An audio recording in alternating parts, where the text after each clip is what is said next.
Welcome back. I say welcome back. If you were here last time, welcome back. If you're new here, welcome.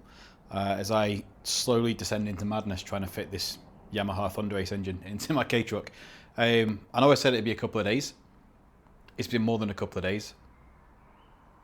We're not finished yet. However, we've had some good progress. So roll the titles and I'll show you what I've been doing.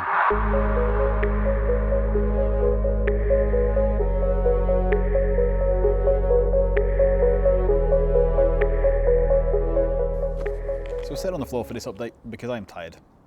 This has been a lot of work and work's been getting busy recently during the day, trying to get evenings and weekends to work on this thing. Like I said in the intro, I know I said it'd be a couple of days, it's still not done, but that was optimistic at the best of times anyway. There's a lot of hurdles that I've come across, a lot of parts I've had to order to get this installed, so I'm going to go through that with you today as well and show you where we're up to. Also, my welding, I've never fabricated anything substantial before. I made the bash bar for the back of the carry, learned to weld with an MX-5 that was rotten, as they all are.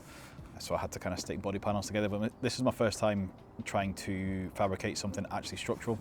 Somewhat structural. It's got to hold a bike engine, which is what, 100, 120 newton meters of torque or something. It's not a massive amount, but I'm doing this once. I want to do it right. I don't want anything to fall out whilst I'm driving it.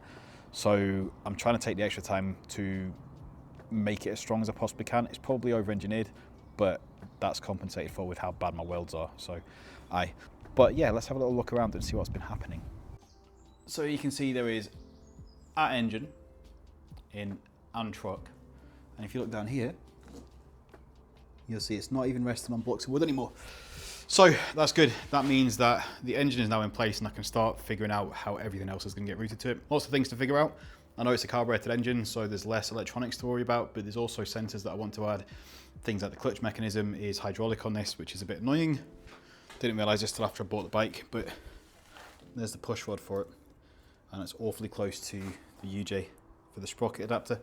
So I need to find a way of mounting or extending this to mount the slave cylinder somewhere over here and still push it. So I'll probably just weld and extend that. But yeah, so we're getting there. If you notice how some of these welds look quite good, you can thank Zav for that, my friend who did them, because he can actually weld. I can't, I can stick bits of metal together, but that's about it. So I'm not going to give you too much close detail on what I've done. However, general overview, in an bike, or this bike specifically, it's mounted in a few places. There are bolts that go through the head, there's one that goes through the block, and there's also bolts that go through the gearbox. Now, the head ones are fine, because we could just run these bars across these parallel chassis legs, run bars along, through for the head bolts. No problem, mirror that on each side. The issue I was having to figure out with the gearbox is, these are inset. So how do I come from here to here and pick up those mounts, but still have it in a way that I can actually lift the engine or drop the engine if I need to? Because you'll see on this side, the clutch cover is somewhat obscured by the lower bar. It's not the end of the world, because you can still access it. I'm hoping that I can still do a clutch if I need to, but I'm not sure. Should be okay though, I'm just going to chance it. These gearbox ones, I came in set, picked up 2 straight bars from the chassis legs, but I'm going to need to triangulate these, and I think triangulate these as well, just to stop any kind of twisting forces. So maybe something in that way, just to stop the whole thing from twisting around. But again, it's not a massive amount of torque, so it shouldn't be a problem.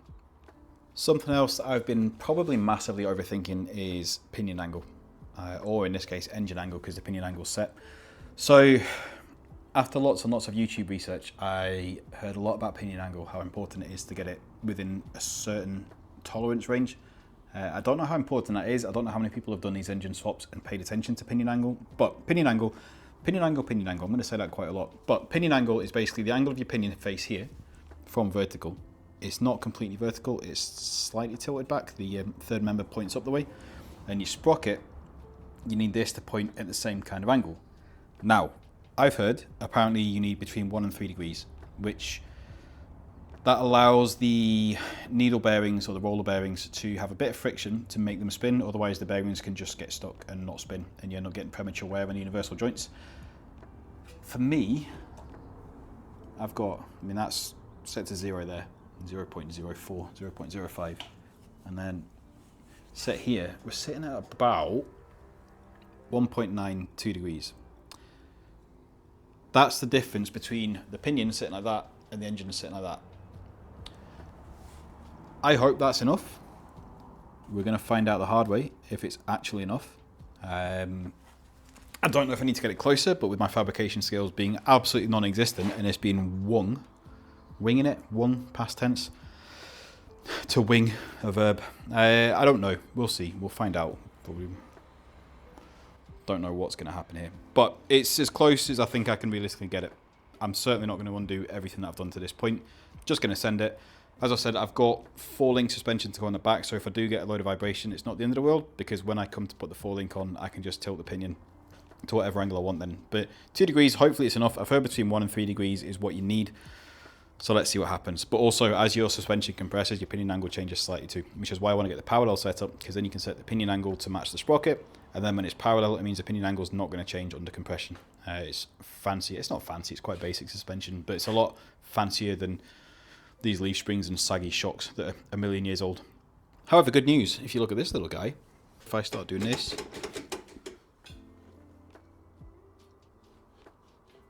look at that. So we have a throttle, which is good. I also need to figure out the shifter mechanism. I'm going to use this. There is a lovely spring for the side-to-side movement.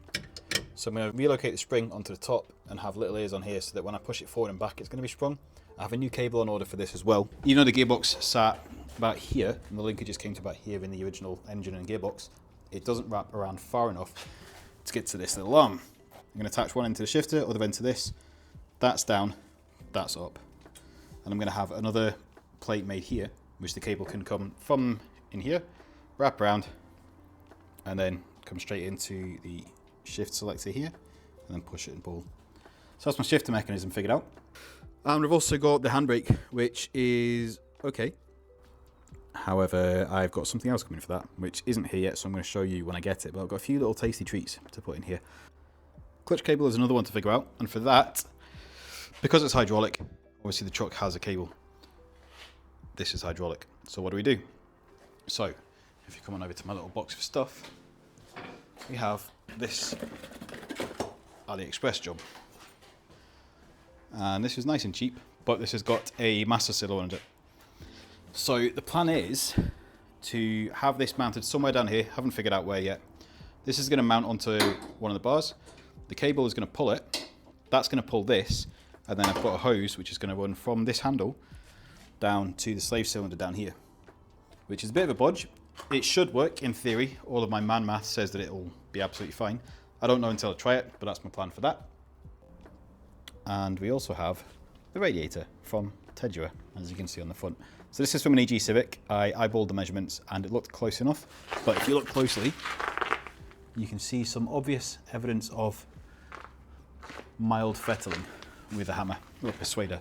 That fit fairly well. It was maybe about 10 mil off, so it's just kind of wedged in there at the minute. But it's 2 hoses, 32 mil. I need to step down to 25 mil, which is why I've got, can you see under there? Some adapters. There's a fan switch I've got in line as well, which I've decided to use. So the radiator itself fits pretty much okay. And then underneath here, we've got, you can't really see, there's basically metal pipes here. So all I need to do is extend them to the radiator, which is a couple of reducers, a couple of bits of 25 mil radiator hose. And that was nice and easy. The only thing I need to figure out is the heat exchanger for the bike, but I might just use a T-piece to feed the heat exchanger, which isn't a massive deal. But yeah, I mean, the radiator sits plenty high enough off the ground.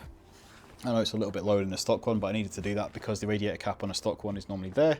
It's now here, and I needed space to be able to take the cap off. So that's why it's sitting a little bit lower. But I'm happy enough with the placement. It clears the heater hoses in the back for the, I must say aircon, the HVAC stuff. It's not even HVAC, it's just a heater. It's just a box with a flap that blows hot air. But that's pretty much it. The fan switch I picked up was one for a car because bikes tend to run different temperature fan switches because their cooling system's so much smaller. In the car, you obviously got the engine and then it runs all the way through to the front, to the radiator, then all the way back to the engine. In a bike, that's like, your radiator hoses are maybe only about 12 inches, 18 inches long. So the temperatures, I was a bit wary of what to do. Didn't want to use the OEM fan switch in the truck because it's just an old part and it looks pretty nasty. So I'm using an aftermarket one, but this is going to set the temperature to, I think it's, comes on at 90 and goes off at 80. Just because by the time the coolant's flowed through here, through the radiator, it's going to be a little bit cooler than it is on a bike cooling system. So I had to take that into consideration. Again, I don't know if this is the right thing, but it's what I'm doing. And you can see the hoses kind of come underneath the cab. There's one here, there's one over that side. And they just need to get routed round to the bike engine, which both of them sit on this side. Here's one that goes into the water pump at the bottom there.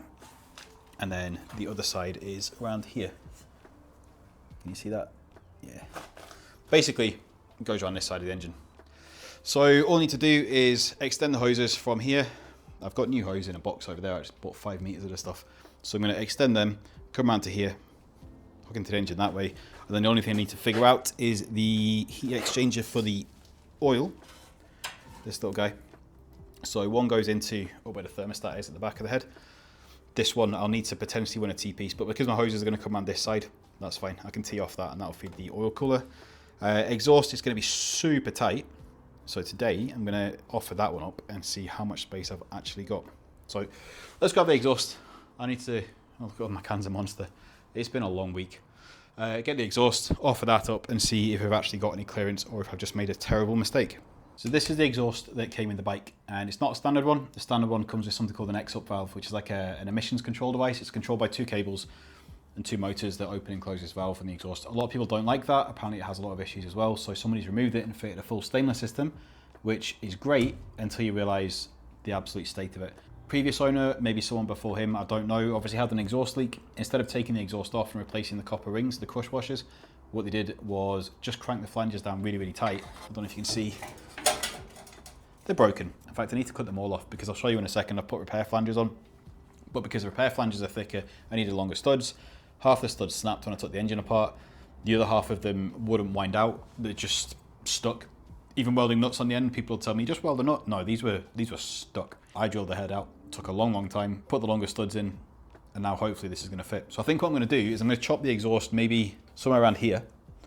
That'll run under the engine, hopefully clears that chassis leg. Probably won't, knowing my luck. It runs under the engine, then down to the side. But I think I'm also going to turn it 90 degrees and have it pointing backwards towards the back of the truck. Bikes are not the quietest of things, and the truck has absolutely no sound deadening. So I want the exhaust away from me as far as possible. I accept the fact it's going to be loud. I just like to limit the amount of loud that comes into my ears whilst I'm driving. So let's see, let's chop this, let's offer it up and see whereabouts it sits.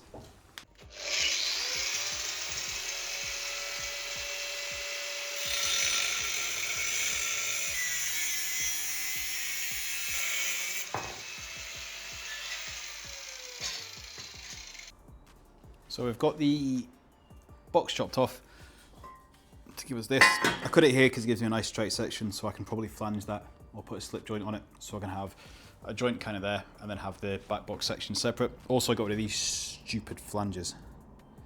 It's generally in alright condition, just needs a bit of a clean, maybe give it a polish up if I'm feeling fancy. And then this needs to go in there.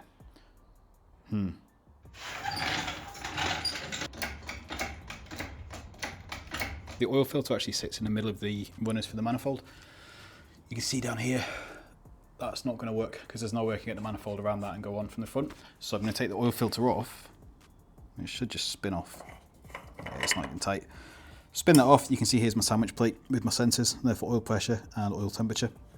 And then the exhaust should now, get that tight as well.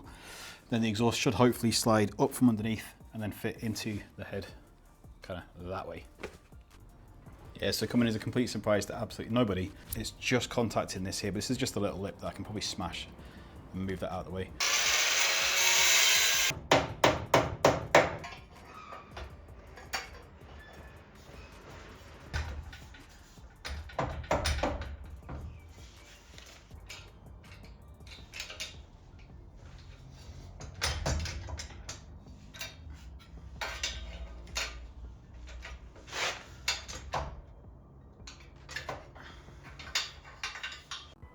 And like clockwork, we have an issue.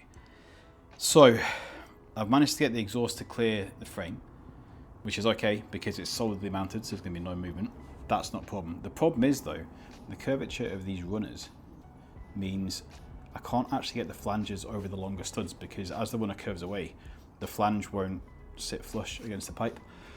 So I'm going to have to chop these down just a little bit, I think, and then hope I can get them on.